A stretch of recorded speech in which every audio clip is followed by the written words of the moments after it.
You are now listening to the Be Your Own #Love Goals podcast with Moe Ari and Tiffany. We just want you to remember that every person, regardless of identity, wants these three things: belonging, authenticity, and love. And after a decade of partnership, we've learned to co-create these things and so much more. So from wherever you're listening, we're going to go on a journey of becoming our own #Love Goals. Now let's get into this episode.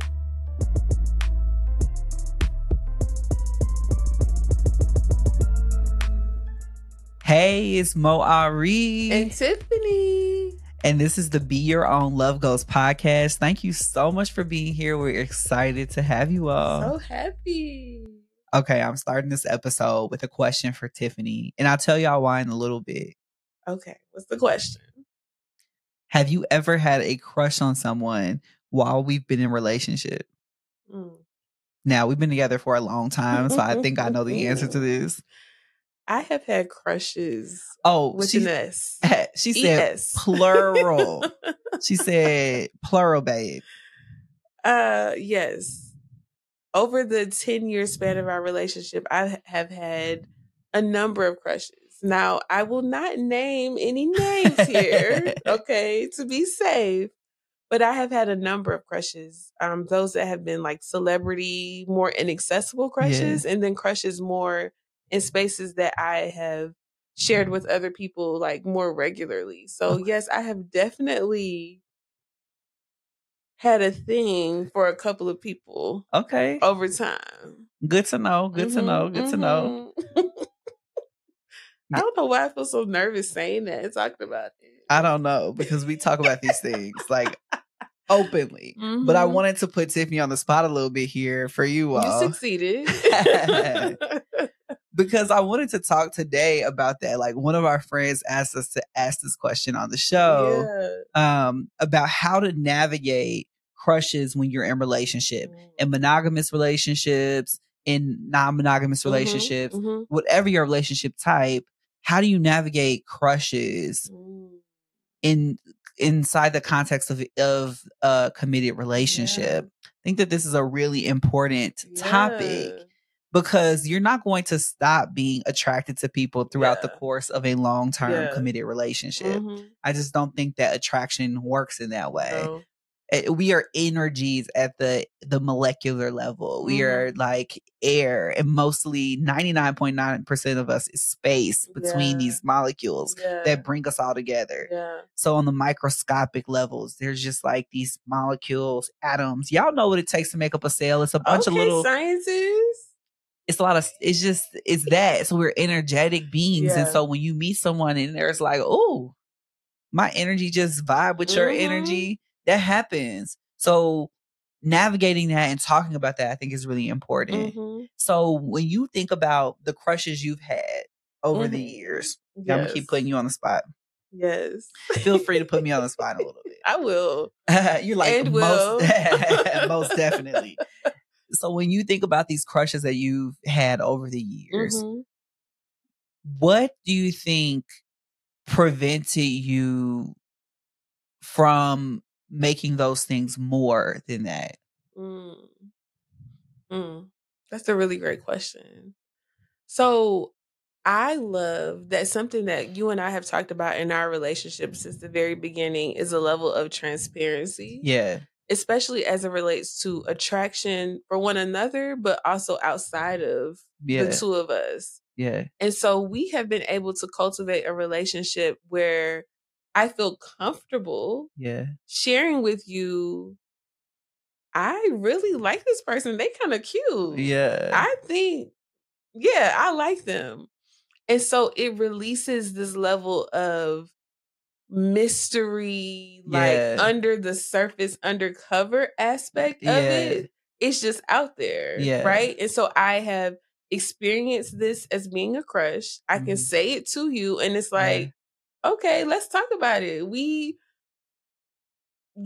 talk about it. We have conversations about it, and it has not up until this point felt that there is a need to move any further than that. Yeah. Some of these feel like passing crushes, right? And as I mentioned, some of these are very like inaccessible crushes. Like, I love me some Queen Latifah.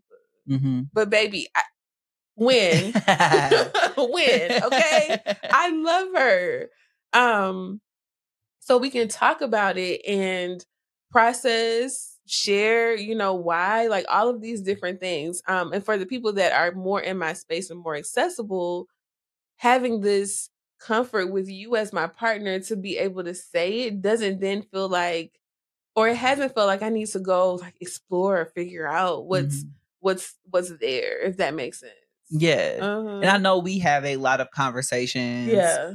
And we're able to even talk, if you did want to take a step further, we'd be able to talk about that because we've allowed our boundaries of our relationship to be open to these conversations. And because at the end of the day, it's like we don't stop being human. I always want to be Tiffany's friend first. And so I want her to be able to tell me, I want you to be able to tell me, I really am like feeling tempted by this relationship. And, now of course I'd be fine. And she was like, and I think I got to explore this. Right. I just, I understand. Like I work from a very non-monogamous frame, and there have been moments of exploration together of certain interests, but like separately, that has not really been the case. And so I think,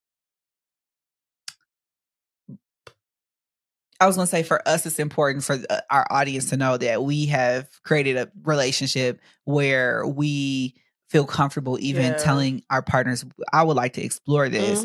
That has not been the case like in a solo context up until this point. But it would be fine in the context. So I say all of that to say, let's talk about this in the context of monogamy.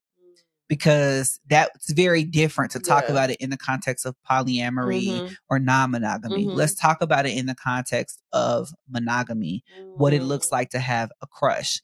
Put yourself in the frame. It might be hard, but put yourself in the frame of a, let's even say, cisgender hetero relationship with a monogamous lens. And now monogamy means that different things to everybody. So it's important to keep that in context too.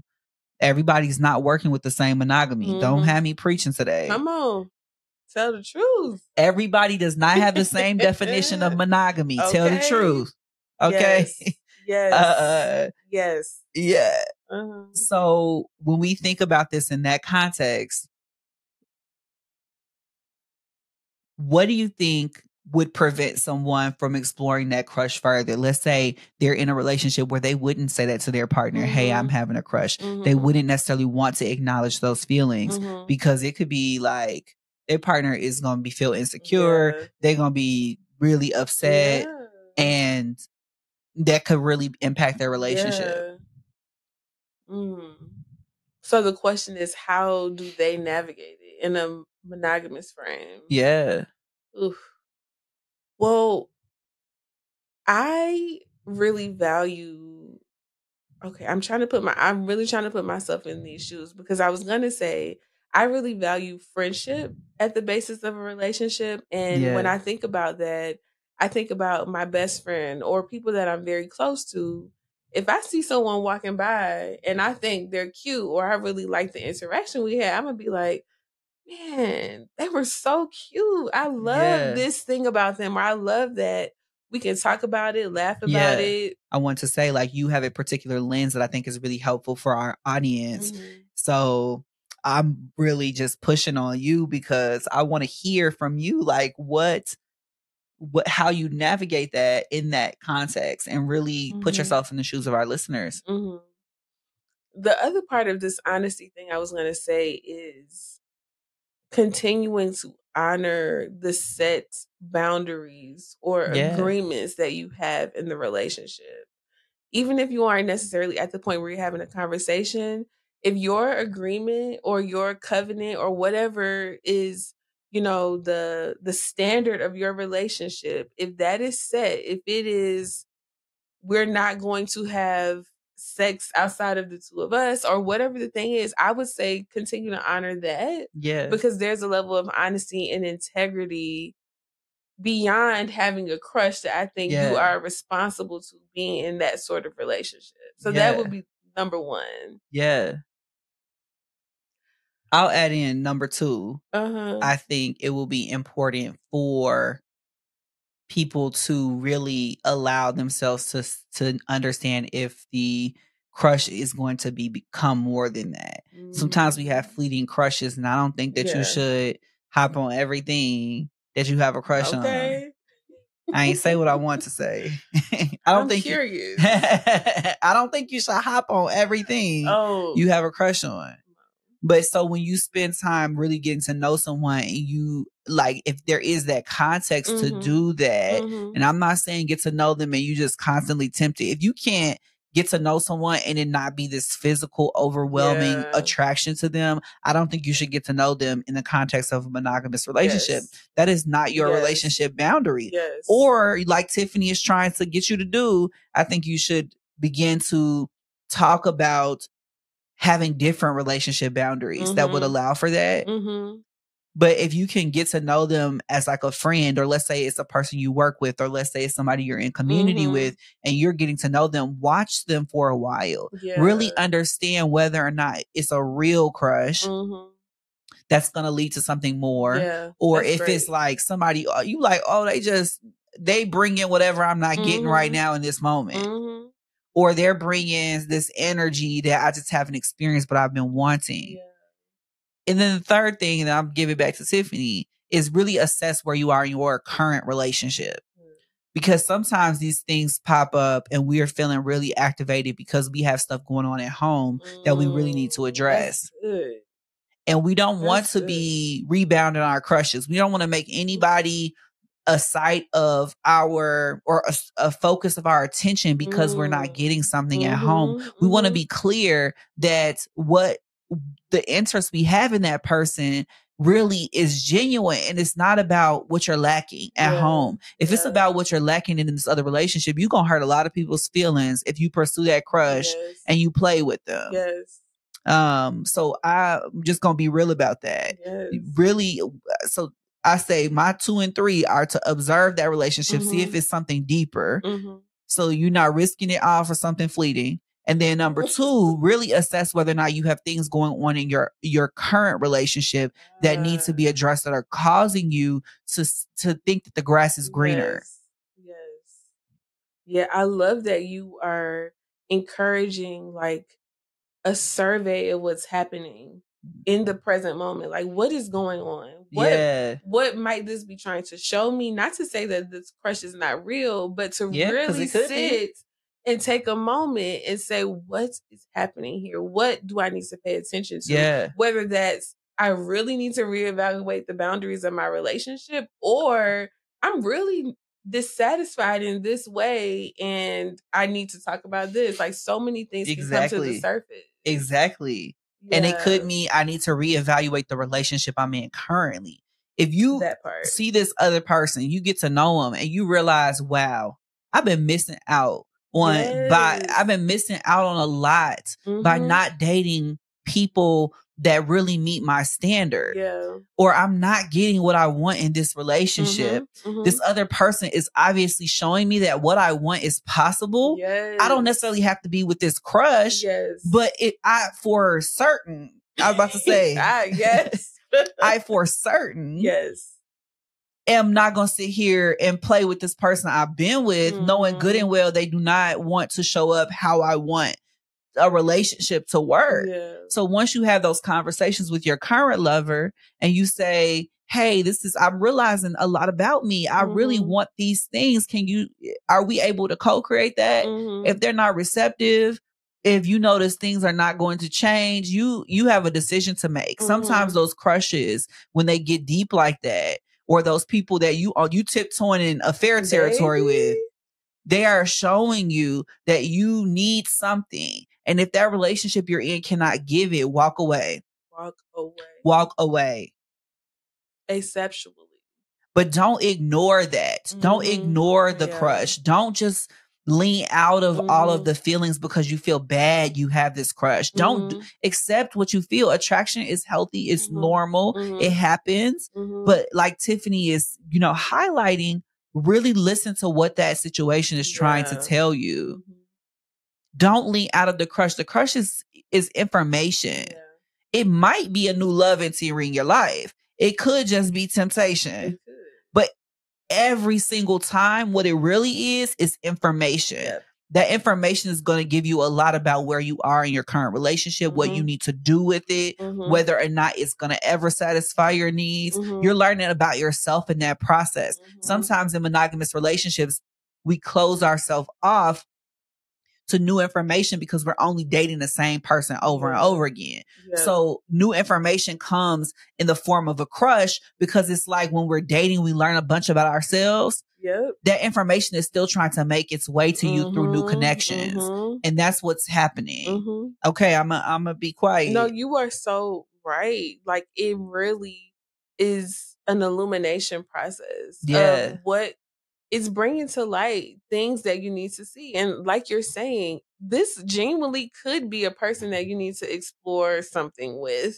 Now, obviously, in the confines of your relationship, you're a standard in a way that feels like you have integrity in the way that you operate that. And like you're saying, it just illuminates these other things that need to have conversations. That need to be talked about, that need to be explored, or that you realize, I really like this thing. I don't know that I want to be in a relationship without it. Now, I don't necessarily want to be in a relationship with this crush, but I do want to talk about what this might look like over here. Go about creating the relationship that you want when you get this new information. But if your current partner is not willing to co-create, I think that is important information. So what do we do with the crush? We learn from the crush. We learn. We might even have to study that crush. Really understand, why am I getting so hot and bothered by this person? And I'm not talking about the fleeting crushes again. I'm talking about the people that end up tiptoeing into, I am thinking about an affair. That is some serious information that you need to sit with. It's telling you something about what you need and want. Is it vulnerability that they provided?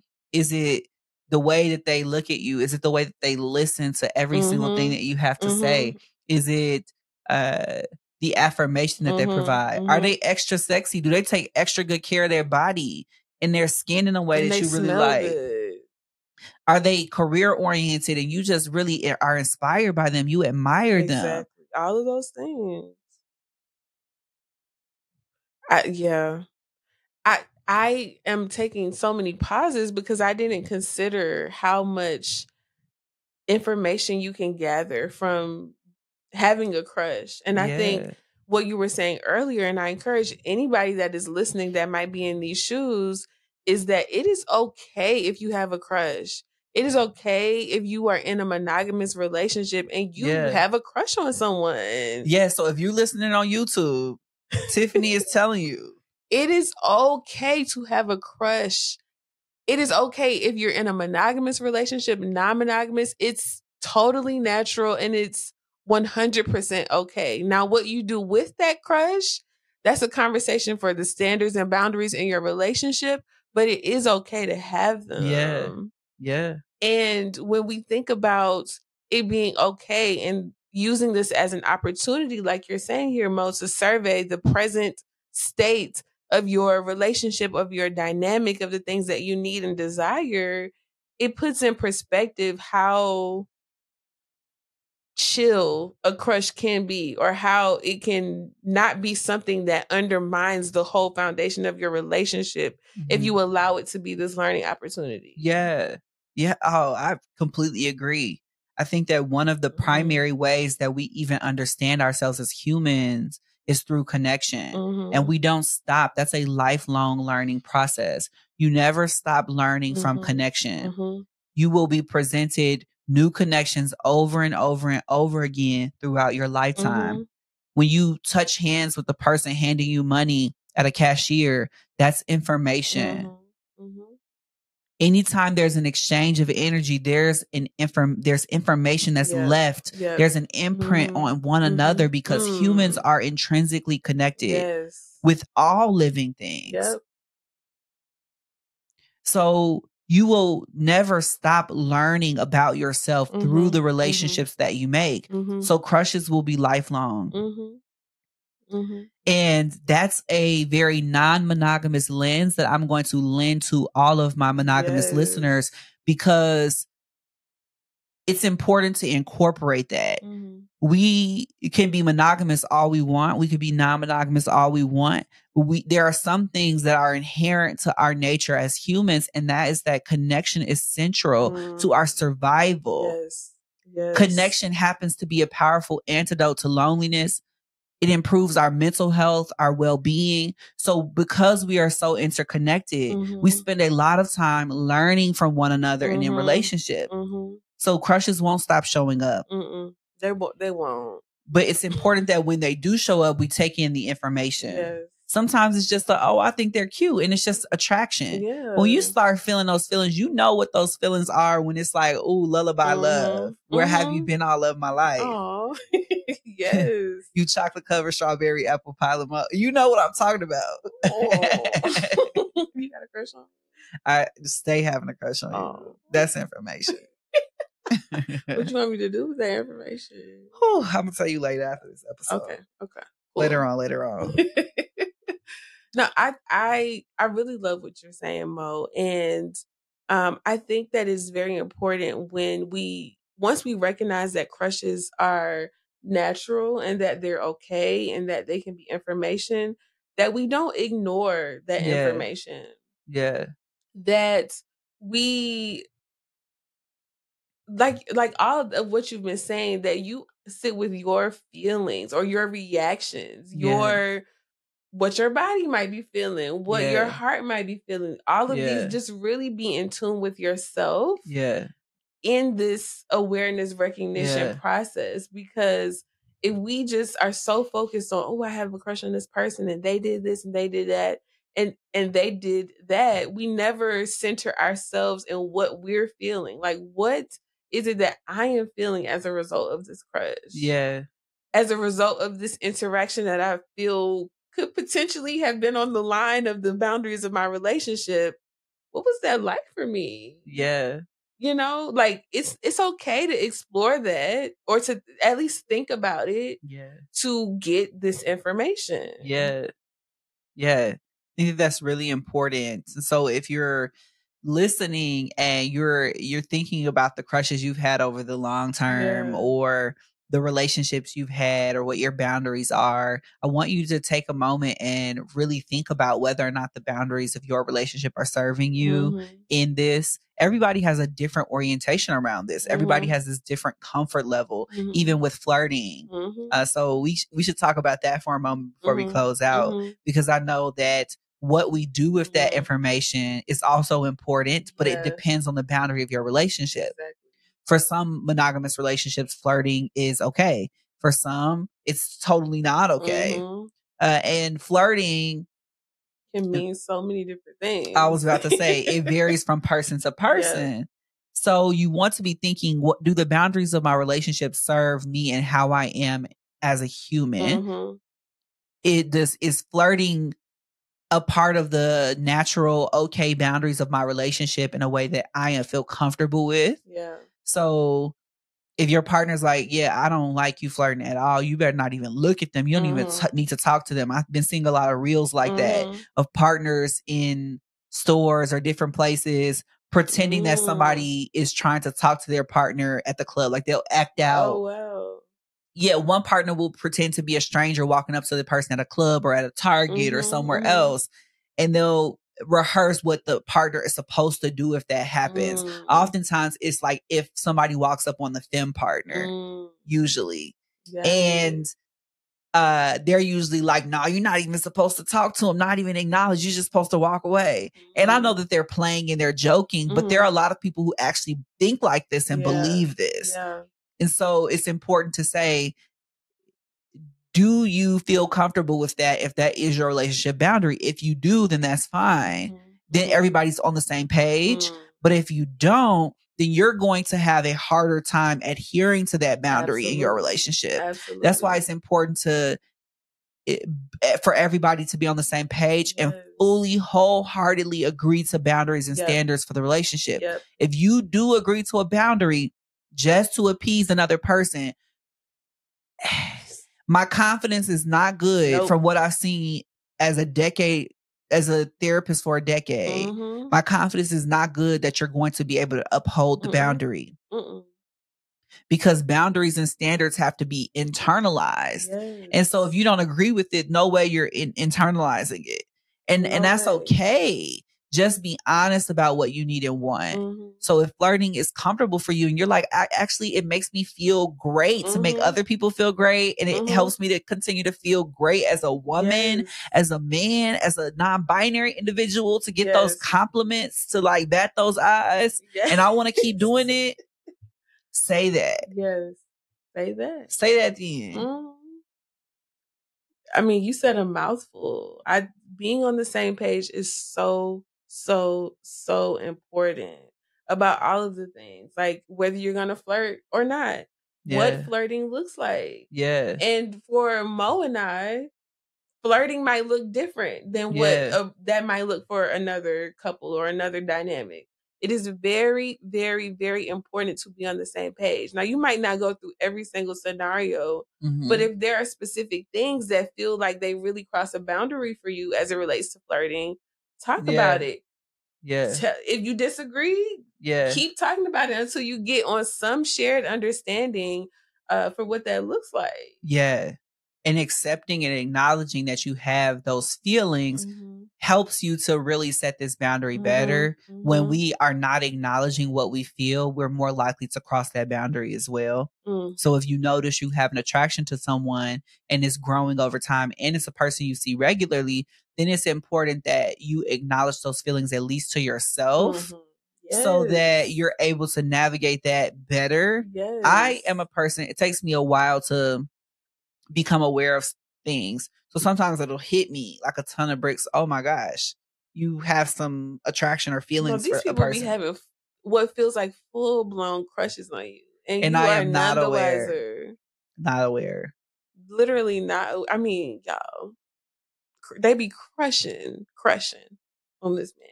But okay, go ahead. I'm gonna let you go. This feels like that's gotten a turn a bit personal. Nor is Tiffany. I don't have an issue. Like I don't have an issue with people having a crush on you, but it sometimes to me it's like this is so apparent that this person really, really, really likes you. Yeah. But yeah. And if they're cute, she doesn't mind. No, I'm kidding. I sure don't. Don't let you be cursing. No, okay. Oh. I'm kidding. So I was saying that I can be not aware. So let's say I was putting myself in a situation, because I've also done this and I had to learn. Yeah. I've put myself in a situation where this could have not gone well, but I had some type of intuition last minute that was like, oh, wait, now I think this person feels some things.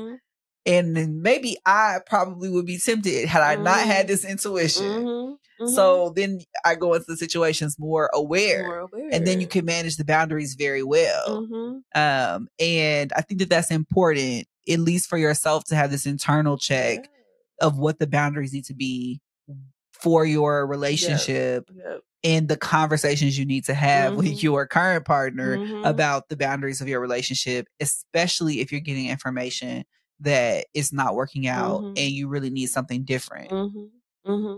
So much information. And I feel like at the heart of recognizing that you have a crush for someone is a level of awareness that we're getting at. It's an awareness for what's happening or not happening in your relationship, what's happening or not happening inside of yourself.